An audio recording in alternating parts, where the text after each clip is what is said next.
In a country where women's financial inclusion is being fought for, women continue to face financial exclusion, with various uncertainties beclouding their financial advancement. One of such women who are not giving up on their desire to become financially independent despite all odds is 43-year-old Wahabiya Muhammad. Her husband and family's breadwinner became paralyzed almost 10 years ago after he was swindled of the sum of 10 million naira by his business associate. He gradually went into depression, which subsequently led to high blood pressure and hypertension, which untimely resulted in his developing complete paralysis. Owing to her husband's condition, Wahabiya had to assume the role of her family's breadwinner, catering for the needs of their 16 children and her now immobile husband. Wahabiya ventured into agency banking, even though it wasn't very profitable at that time, becoming the first woman to delve into this line of business in Kano State, northwestern Nigeria. She describes her journey into fintech as a very rough one, filled with uncertainties, as agency banking was new at that time. Yet, her resilience and determination to ensure her family never lacked, irrespective of her husband's medical condition, saw her through. Ina ɗaya daga cikin mata 20 da First Bank ta kirawo ta fara koya mana wannan sana'a ta POS. Aka fara koya mana tun a waya, suka ba mu wayoyin hannu da jarinmu na 6,600. Kafin ma dai su ɗau jari su ba mu mun fara sana'an ne, don ni dai har ga Allah da 500 na fara. Nauyin da na ɗauke ba proud ba kowane irin namiji ba. Saboda gidana ina da mai gidana, ina da yara 16. Ina da nawa guda 7, ina na kishiya ta 9. Amma yanayin rayuwa duk wani abu da namiji yake a cikin gida shi nake, kama daga ci, sha, sutura, komai da kika sani. Wannan yara 16 suna wuyana, wadda marayu guda 2 da nake rike da su. To kin ga ba abin da ce ubangiji, idan in ce alhamdulillah, ko in gode wa wannan sana'a ta alhamdulillah. Saboda ba ni da wata sana'a ni dai a yanzu da san iya wacce ta wuce wannan, babu ita na iya kuma ita na koya ‘ya'yana, domin duka yarana ba da baya wannan sana'a, don na nuna musu ni ita ta rike, kuma ina musu hangen gaba ba su da sana'ar da ta rike irin agency banki. Ramat Dahiru is a 42-year-old teacher and smallholder cash crop farmer who also runs a poultry farm in Kotiya community of Birnin Kadu local government area of Jigawa State. Her farming activities have recently been affected by climate change. Nevertheless, she remains a strong support system to her husband through the earning from her agricultural produce. I assist my husband a lot. Like for example, last year, I cultivated rice. Despite the fact that rain did not reach very well here in this part, there was like a short of rainfall, so we didn't get much. I got like 15 bags of rice, so I was able to keep like 7 bags to the family. I sold the remaining 7. So we've been eating. I've been complimenting what my husband used to give me at home. Whenever I see that when my husband brings home, has finishes or is about to finish, I'll quickly prepare my own rice and complement it with the one he has given. And also the excess I sell, I use the money to help him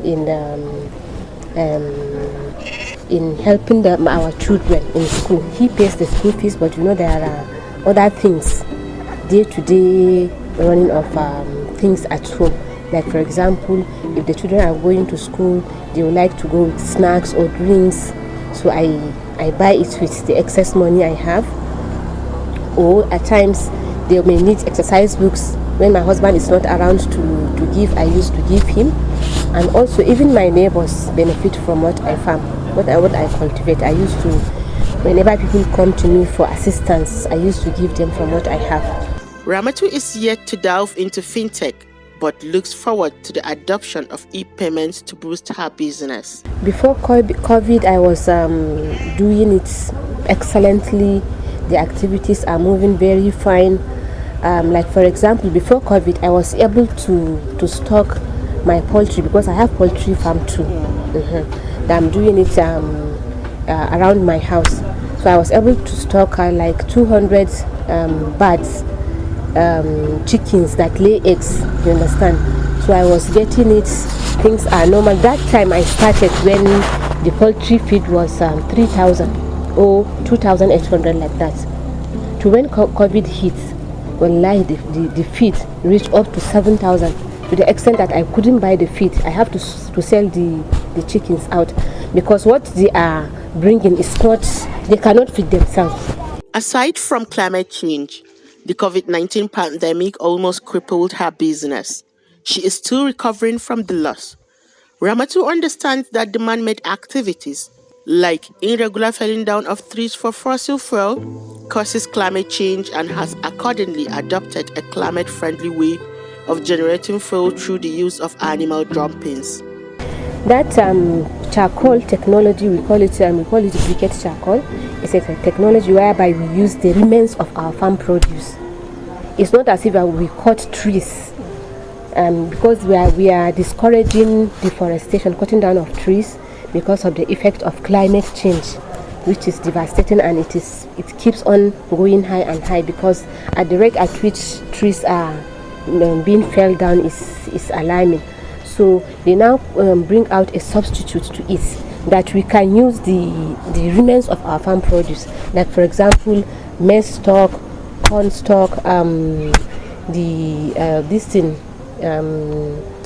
back of the coconut shell, you understand, groundnut husks and rice husks, all these stuffs, and all the weeds that grow, all those shrubs that grows around that people need to clear them.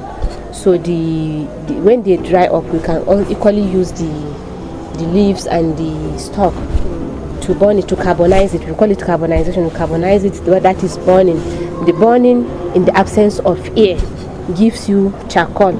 Hadiza Giwa is the Jigawa State Coordinator for the Small Scale Women Farmers Organization in Nigeria, SWOFON. She believes women were most adversely affected by the COVID-19 pandemic, as most of their sources of livelihoods were negatively impacted by the pandemic, adding that women have also not adequately benefited from business support interventions post-pandemic. Before the COVID, with my farm at Sequoia,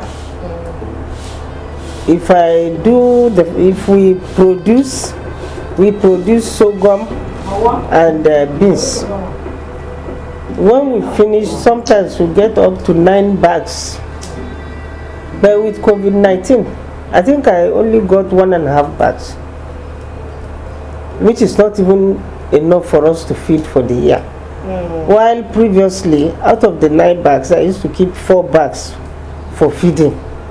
And I give 2 bags out to my families at Niger, and the remaining bags I sell them.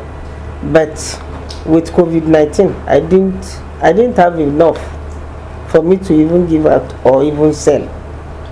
So COVID-19 really hit the women farmers, all of us.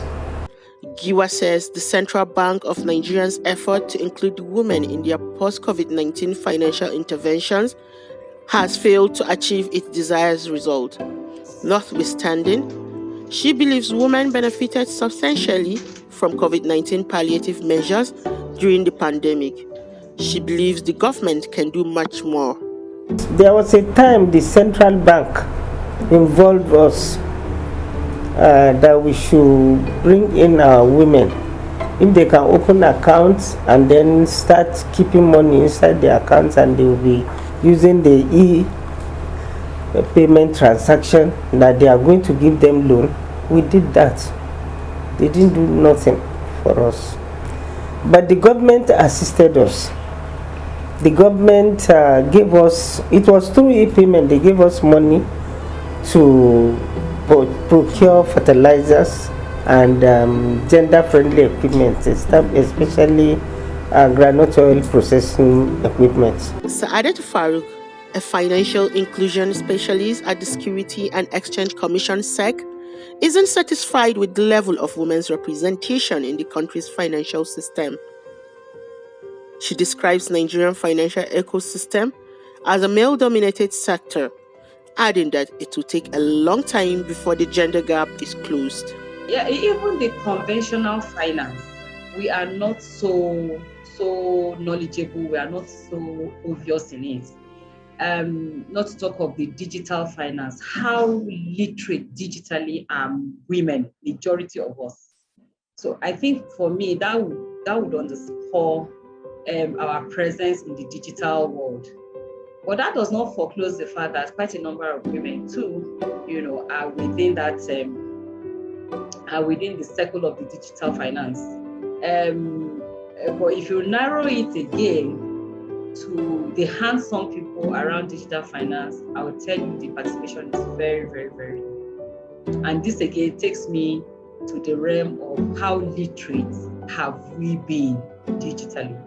Aitos Oladejo, the Executive Director of Financial Services Innovators, points out that infrastructure, power, and data services inhibit women's financial inclusion. Infrastructure is key. So a good number of people don't have access to power and don't have access to data services. So that's infrastructure.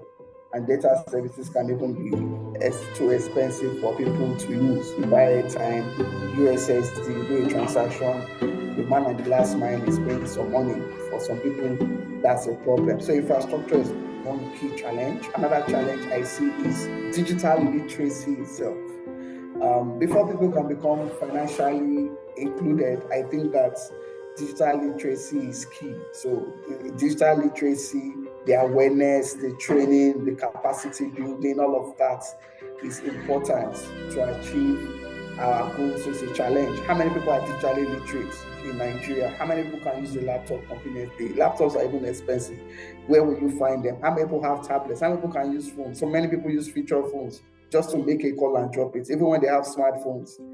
It's just the basic features of SMS or WhatsApp, not really can use digital technology at home. The word is to be at home with digital technology, right?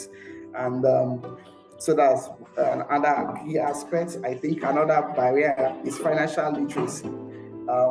If you don't understand how money works, so you will not see the need to save. You will not see the need to invest. So you won't see the need to have a bank account. Your money is sitting at home under your bed, does not earn any interest, does nothing for you. You are not, you don't have a digital footprint. You can't even have access to credit. And what that means is that you may not even be able to grow your business, scale your business as if you even have it, if you are economically viable. Alhaji Shehu Muhammad, the Sarkin Shanin Kano, who is NFNV Nigerian's patron, notes that in northern Nigeria, certain cultural inhibitions, amidst other factors, impedes women's financial inclusion. In northern Nigeria, women are hampered by a number of things. First is, as I said, their financial capacity. Most of them don't have the money. The money they have is just enough for them to use it for their day-to-day needs. So there's not much that they can put in the bank. That's one. Second, level of education. Third is the cultural inhibition that most women are not allowed to work freely or even come out. But these are things of the past, as I can say. But the most limiting factor in women's financial inclusion today, in my view, is lack of financial capacity and also lack of financial institutions in their localities. The sustainability of SMEs, as well as uncertainties, is what Hajia Halima Abdul Hamid, a politician, believes has been one of the biggest challenges women entrepreneurs face in recent times. Establishing a business. I think the main problem is not even establishing your business, it is maintaining the business for a long term. The survival of your business is the biggest challenge women face.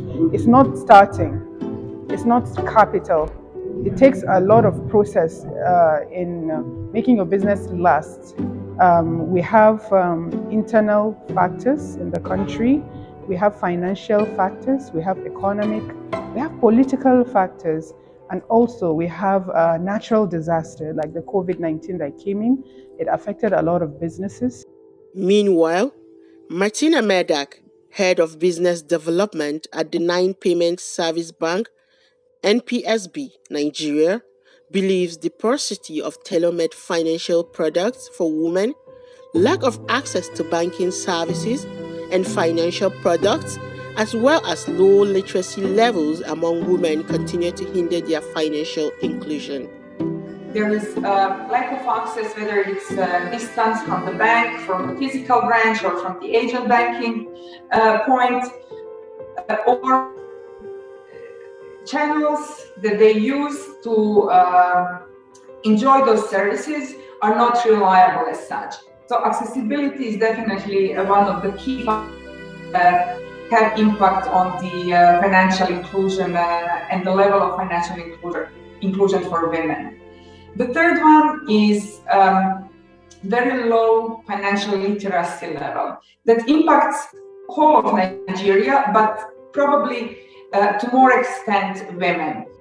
Irrespective of these factors inhibiting women's financial inclusion in the country, Ngova Ihembe Nwoko, a corporate and institutional banking executive at the Rand Merchant Bank, believes the recent surge of women taking up leadership positions in fintech industry is a big win, which shows there is still hope for women's inclusion in the financial sector. I think for me, number one is that we're seeing a lot more women in leadership positions. And, one, it's good for those women themselves. But the other thing that it does is that it shows other women that they can achieve. It also breaks down some of the barriers in terms of being able to approach women, to ask questions, to ask advice. So when I think of the fact that I think it's now 9 female CEOs that we have amongst the traditional banks. And when I look at the fintech and digital finance space, there are a number of women playing very key roles, either at exco level, senior management level, right through the organizations. We now have, particularly in the fintech space, a lot of women who are actually coders and programmers. And for me, that is amazing. It shows that we are seeing inclusion. And I think beyond that, you're also having women's voices in the room as products are being designed, as we're looking to how to interact. It's always important that there's diversity of thought when you're coming up with things, so that people can tell you from their perspective how it works. So I think those are some of the big accomplishments that women have. Nwoko calls on the government to collaborate with stakeholders in the private sector to squarely tackle the challenge of women's financial inclusion. But to really tackle the challenge of inclusion, we have to come together as a body to really understand what the challenges are. We also have to be able to pull data. The only way you can really make informed decisions is by getting your data. So we need to pull data across each other to really understand and look at the statistics and look at the gender lens, or sort of the gender makeup of those statistics that would then tell us where there are challenges, and then we can dig a little bit deeper to unblock whatever those issues are and to encourage. So I think the first thing is, partnerships, which is coming together, and then collaborating to jointly tackle. And the collaboration has to come obviously from the players in the sector, and more importantly, also from the policymakers. So ensuring that policies have a gender lens. The COVID-19 pandemic has had a negative impact on women-owned businesses.